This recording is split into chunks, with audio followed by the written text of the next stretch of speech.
BA second year वस्त्र विज्ञान एवं परिधान के अंतर्गत पढ़ा था ऊन में पढ़ा कि ऊन किन किन जानवरों से प्राप्त की जाती है एवं उनका श्रेणीकरण। आज पढ़ रहे हैं ऊन का उत्पादन कि ऊन को कैसे प्राप्त किया जाता है और ऊन की प्रमुख विशेषताएं, जिन्हें दो भागों में बांटा गया है, भौतिक विशेषता एवं उनकी रासायनिक विशेषताओं के आधार पर। और ऊनी एवं बस्टेड वस्त्रों में अंतर की किस प्रकार ऊनी वस्त्र एवं बस्टेड वस्त्रों में अंतर किया जाता है। अब पढ़ रहे हैं ऊन का उत्पादन। ऊन के उत्पादन में भेड़ों से ऊन काट कर एकत्र करना, फिर उनकी भराई करना, फिर ब्लीचिंग एवं ऊन की रंगाई करना, परिसज्जा एवं परिष्कृत करना। पहला, भेड़ों से ऊन काट कर एकत्रित करना। सबसे पहले भेड़ों के शरीर से ऊन काट कर अलग करनी होती है।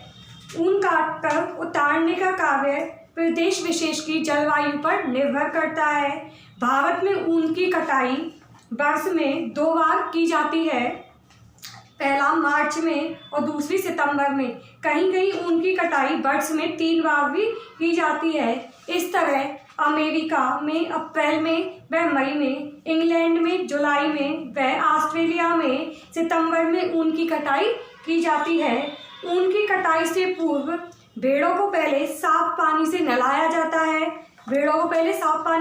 जाता है, तत्पश्चात कीटनाशक युक्त पानी से धोया जाता है। ऊन काट कर उतारने का कार्य 2 प्रकार से किया जाता है, हाथ द्वारा कटाई करके और दूसरा मशीन के द्वारा कटाई करके भेड़ों से ऊन को प्राप्त किया जाता है। फिर आता है ऊन के उत्पादन के अंतर्गत ऊन की भराई करना। वस्त्र जब बनकर तैयार हो जाते हैं तो इनकी भराई की जाती है। भराई से इनकी रचना सघन हो जाती है, वह वस्त्र आकर्षक दिखते हैं।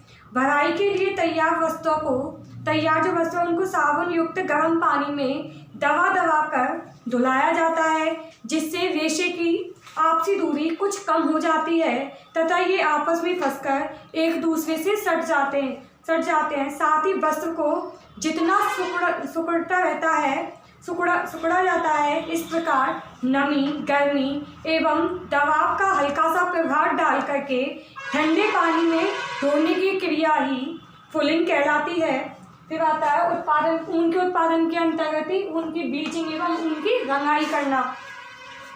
ऊनी वस्त्रों की धुलाई के पश्चात उनके पीलेपन को दूर करने एवं सफेदी लाने के लिए उन पर ब्लीच किया जाता है। हाइड्रोजन पेरोक्साइड इसके लिए उत्तम माना जाता है। तीव्र विरंजक के प्रभाव से ऊनी रेशे कमजोर व निर्बल हो जाते हैं। रंग पक्का तथा सभी जगहों में समान रूप से चढ़ता है। कई बार बेल्ट रंग, इंडिगो एवं क्रीम रंग भी खिलते हैं। ऊन की रंगाई के लिए गहरे एवं चटक रंगों का प्रयोग किया जाता है। हल्के पेस्टल रंग से ऊन को सुंदरता प्रदान की जाती है। फिर आता है ऊन की परिसज्जा एवं ऊन को परिष्कृत करना। ऊनी वस्त्रों को सुंदर, आकर्षक एवं सौंदर्यमय एवं दोषमुक्त बनाने के लिए विशेष प्रकार की परिसज्जाएं दी जाती हैं। इसके अंतर्गत निकले हुए रेशे व गांठों को काटा जाता है। सतह को चिकना बनाने के लिए भाप देना, झुलसाना जैसी प्रतिक्रियाएं की जाती है। वस्त्रों को सिकन प्रतिरोधी बनाने के लिए रेशों पर उपस्थित सेल्फों को हटाने की परिसज्जा की जाती है। इस प्रक्रिया को पेपिन नामक एंजाइम की प्रतिक्रिया कराई जाती है, जिससे सेल्फ नम एवं चिकने हो जाते हैं। ये पेपिन पापा नामक पेड़ से प्राप्त होता है। यह पेड़ भारत, श्रीलंका एवं अफ्रीका में पाया जाता है। अब आता है ऊन की विशेषताएं।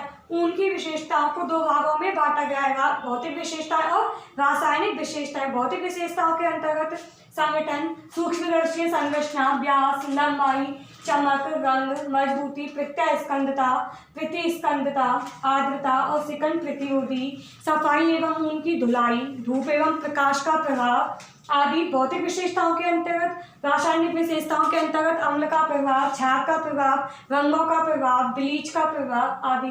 पहला आता है भौतिक विशेषताओं के अंतर्गत ही संगठन।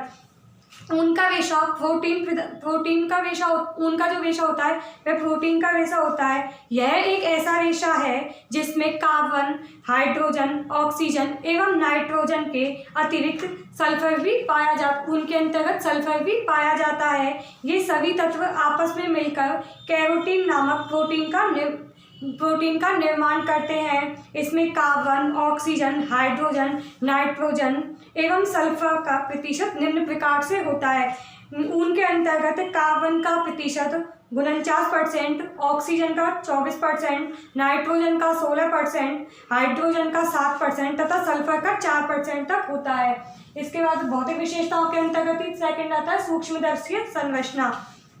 ऊनी रेशे अनियमित एवं टेढ़े मेढ़े दिखाई देते हैं। यह जो मध्य भाग से थोड़े गोलाकार एवं दोनों सिरों के निकले हुए दिखाई देते हैं। सूक्ष्मदर्शी यंत्र से ऊनी रेशों की अनुप्रस्थ काट देखने पर इनमें 3 परतें स्पष्ट रूप से दिखाई पड़ती हैं। बाह्य परत, मध्यम परत और अंतः परत दिखाई देती है। अब आता है ऊन की विशेषताओं के अंतर्गत ही व्यास ऊन का।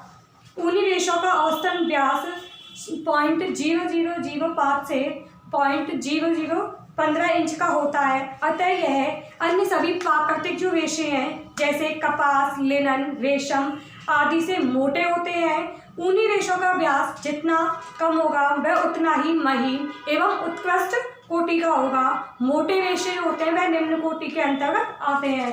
भौतिक विशेषताओं के अंतर्गत ही अगला पॉइंट है हमारा लंबाई। ऊनी रेशों की लंबाई सामान्यतः 1 से 4 इंच तक की होती है, परंतु कभी कभी इससे भी ज़्यादा लंबे रेशे 7 से 8 इंच तक के भी होते हैं। ऊनी रेशों की लंबाई भेड़ की किस्म, खान पान, प्रदेश विशेष की जलवायु एवं स्वयं भेड़ पर निर्भर होती है। ऊनी वस्तुओं के लिए 1 से 3 इंच तक के रेशों का प्रयोग किया जाता है और ब्रेस्टेड वस्त्र बनाने हेतु 3 से 4 इंच तक के ऊन का प्रयोग किया जाता है। भौतिक विशेषताओं के अंतर्गत ही अगला पॉइंट हमारा लंबाई। भेड़ों की किस्म, जाति, आहार, स्वास्थ्य, उद्गम एवं जलवायु से ऊन की चमक प्रभावित होती है। उत्तम कोटि की ऊन में कम परंतु अनोखी चमक होती है और निम्न कोटि की ऊन में अत्यधिक चमक व कभी कभी आपत्तिजनक चमक भी उनमें होती है। फिर आता है रंग। ऊनी रेशा प्राकृतिक रूप से ही विभिन्न रंगों में उपलब्ध होता है। इसका रंग सफ़ेद, ग्रे, भूरा, कभी कभी काला भी होता है। रेशे की मध्य परत में रंग वर्णन मेलानिन पाए जाते हैं। कभी कभी रेशों को आसानी से रंगा भी जा सकता है, परंतु इसे श्वेत उज्ज्वल बनाए रखना कठिन होता है। धूप व वायु से रेशे पीले पड़ जाते हैं, अतः इन्हें ब्लीच करना आवश्यक हो जाता है। फिर आता है मजबूती। ऊनी रेशे निर्बल होते हैं। भीगने के पश्चात इनकी मजबूती 25% से लेकर के 30% तक कम हो जाती है। अतः ऊनी वस्त्रों को धोते समय इस बात का ध्यान रखना चाहिए कि उनकी तनाव सामर्थ्यता भी कम होती है। अतः प्रत्यास्थता। ऊनी रेशों में अपना मौलिक आकार व आकृति प्राप्त करने का अद्भुत गुण होता है। यह अपनी मौलिक लंबाई से 30 से 40% तक अधिक खिंच जाने के पश्चात भी वास्तविक स्थिति में आ जाता है। इसलिए नाप होने के बावजूद यह शरीर पर फिट बैठ जाता है। फिर आता है प्रतिस्कंदता। ऊनी रेशों में सभी प्राकृतिक रेशों की अपेक्षा प्रतिस्कंदता का गुण अधिक पाया जाता है। इसे कितना भी दबाकर अथवा मोड़कर रखा जाए, खोलने के पश्चात यह अपनी पूर्व आकृति को प्राप्त कर लेता है। इसलिए इन्हें बार बार इस्त्री करने की आवश्यकता नहीं पड़ती। साथ ही वस्त्र टिकाऊ बने रहते हैं। पहनने के पश्चात ये शरीर पर फिट बैठ जाते हैं। प्रतिस्कंदता भी ऊन की महीनता पर निर्भर करता है। उत्कृष्ट कोटि के जो ऊन है उनकी प्रतिस्कंदता का गुण सबसे ज़्यादा होता है। मैरिनो ऊन में 25 से 30% तक प्रतिस्कंदता होती है, जबकि निम्न श्रेणी के मोटे ऊन में 1 से 2% तक प्रतिस्कंदता होती है। फिर आता है आर्द्रता। ऊनी वस्त्रों में 30% तक वातावरण में नमी सोखने का गुण रहता है। इसके बावजूद ये वस्त्र गीले नहीं दिखते। इनमें नमी का बाष्पीकरण भी शीघ्रता से होता है। अतः ये वस्त्र ठंडे प्रदेशों के लिए उपयुक्त एवं उत्तम होते हैं। फिर आता है स्तन प्रतिरोधिता। ऊनी रेशे स्तन प्रतिरोधी होते हैं, अतः इनमें स्कंद नहीं पड़ती। इनमें प्रतिस्कंदता एवं प्रत्यस्थिता का अद्भुत गुण विद्यमान रहता है। इसके कारण कुचलने के पश्चात भी पूर्णतः बने हुए रहते हैं। ऊनी वस्त्र को मुट्ठी में दबा करके पुनः छोड़ देने से इस गुण को परखा जा सकता है। जब ऊनी वस्त्र जिस प्रकार का होता है वह अपनी पूर्ण आकृति खींचने पर भी वह अपनी पूर्ण आकृति को प्राप्त कर लेता है। उसके बाद आता है सफाई एवं धुलाई। ऊनी रेशों पर सैलफिट पाई जाती है। इनसे इनकी सतह खुरदरी हो जाती है। इस कारण धूल कण, मिट्टी एवं गंदगियां इनमें फंस जाती है। अतः इनकी धुलाई करना आवश्यक हो जाता है। ऊन की धुलाई शुष्क एवं गीली दोनों विधियों से की जाती है। उत्कृष्ट ऊनी वस्त्र की धुलाई शुष्क विधि से होती है। फिर आता है धूप एवं प्रकाश का प्रभाव। ऊन के जो रेशे होते हैं उन पर धूप एवं प्रकाश का बुरा प्रभाव पड़ता है। सूर्य की जो पराबैंगनी किरणें होती हैं ऊनी रेशों की गुणात्मकता को कम कर देती हैं, जिससे रेशे कमजोर पड़ जाते हैं। इसलिए ऊनी वस्त्रों को सुखाते समय उन पर पतला कपड़ा डाल देना आवश्यक होता है। फिर आता है रासायनिक विशेषताओं के अंतर्गत ही अम्ल का प्रभाव। तीव्र एवं सांद्र सल्फ्यूरिक अम्ल के संपर्क में आकर ऊनी रेशे कुछ ही मिनटों में नष्ट हो जाते हैं। हाइड्रोक्लोरिक अम्ल एवं नाइट्रिक अम्ल के सांद्र अम्ल घोल भी इन्हें क्षति पहुंचाते हैं। इनमें सांद्र घोल में रेशे का रंग खराब हो जाता है। रेशे खुरदरे एवं कड़े होकर धीरे धीरे नष्ट हो जाते हैं। तंतु अम्ल का ऊनी रेशों पर कोई हानिकारक प्रभाव नहीं पड़ता, अतः इन्हें अम्लीय रंगों में रंगा जाता है। फिर रासायनिक विशेषताओं के अंतर्गत ही अगला आता है क्षार का प्रभाव। तीव्र एवं सांद्र क्षारीय घोल ऊनी रेशों को हानि ही नहीं बल्कि नष्ट कर देते हैं। कई साबुन या शोधक पदार्थों के प्रयोग से ऊनी वस्त्र खराब हो जाते हैं।